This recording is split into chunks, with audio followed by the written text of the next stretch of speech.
I don't know where I've left off on this car, but I'm pretty much going to start fresh. If you guys don't remember, this is the car I built to go to Dresden in 2018. So this car was built in early May 2018, and now we are mid-June 2019. But I built it to go to Dresden. I didn't make it because I had to work in 2018. I ended up taking it to Clinton, where it started having some engine problems, but it got hit a couple times. It ended up dying inside the ring. Oh, and I started making these. I just spray painted it. I'm going to put it on my wall. Spray painted the backside first, but I'll show you guys that later once it dries and I flip it over. Got ran once. Back end came in really nice. Nothing really bent in the front, but the car that did hit me went right over top of my frame and hit my rad support. So the rad support is in some rough shape in this. But let me show you what this thing's doing, okay? Ready? I've got a new battery into it.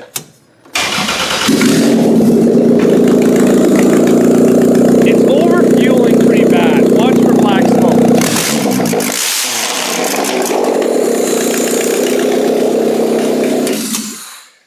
Anyway, it's kind of hard to see on film, but I'm going to tell you what it's doing.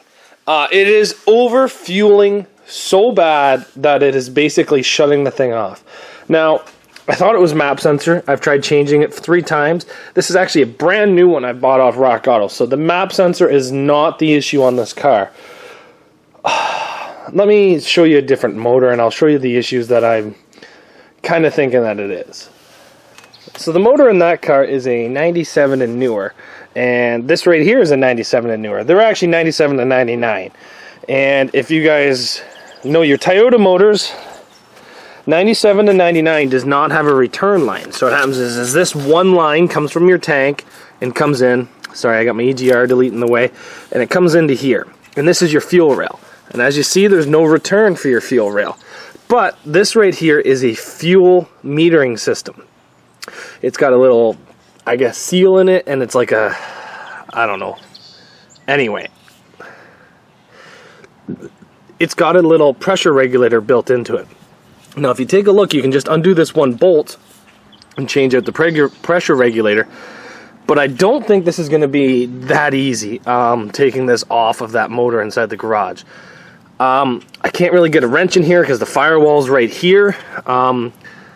I'm going to take this one off. I'm going to take the whole rail plus the injectors off. It's just 2 bolts, and I think it might be easier doing it that way. And then once I get this off and I figure out if it comes off the way I want it to, then I'll try to take the one off inside the car. As far as I know, this motor ran great until this cylinder right here decided to lock up. So this right here is now a great parts motor. It does have a good transmission as well. So we're going to try to take the injector rail off of this motor and put it on the one in the garage and see if that fixes that issue. It's going to be a little bit of messing around, but it's kind of, I'm going to keep trying. I've pretty much replaced everything on this car to try to make it run right. And when I say I've replaced everything, I've replaced coils, I've replaced, all the intakes been replaced, throttle position, idle air's been replaced, I've replaced the wires, I've replaced the spark plugs, I've checked timing, I've done everything that I think it could cause that issue. So I'm not sure other than that. It's firing on all cylinders. I have great spark. The timing is dead on. So there's really not left to do other than maybe the fuel system. So that's the first thing I'm going to try is the fuel system, is try changing out that pressure regulator valve. I was able to get a 22 mil in there, just enough to break that thing loose. Can you even see it down in there? There, oh, right there. You see that wet spot? Yeah, that's where the fuel is coming out. So I broke that loose. It's just a 22 mil wrench. I just got it a bit, and then I wiggled it down in here, and I was able to jiggle it to get it to come loose. And I did replace it. The original one actually fell at the bottom. Car runs 100 times better now. Just, honestly, this was a 5-minute fix.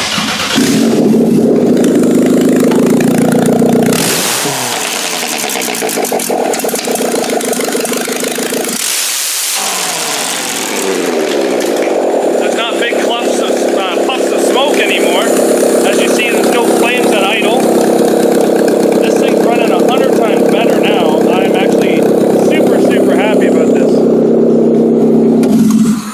That is 100% change from what this car was 25 minutes ago. And that cost me nothing. It was just a part off another car I had laying around. So I am super happy about that. I've actually had 2 cars do this to me in the past, and now I know the problem. I did flip this over and repaint it now. So now both sides are green. Blue. I really like this thing. I think maybe putting a white back on it. The Zacks Workshop sticker down here. Maybe I'll do a giveaway for this. I don't know. But we'll see. I like it though. That's definitely going on my wall. But so that means I have not driven this car for a year and a half because of a 10-minute fix. I'm going to start carrying extra ones of these fuel pressure regulators in my truck so that if something goes wrong and it's not a map sensor, I can quickly fix it. Last year at Rockton, I had a car do this, and honestly, I think that was the issue. This is like a 5-minute fix. I cannot believe that is this easy. This car here will now be finished being built again. It needs a bumper. It needs a top motor mount because it has none. It needs a header. It needs an alternator. It needs a shifter.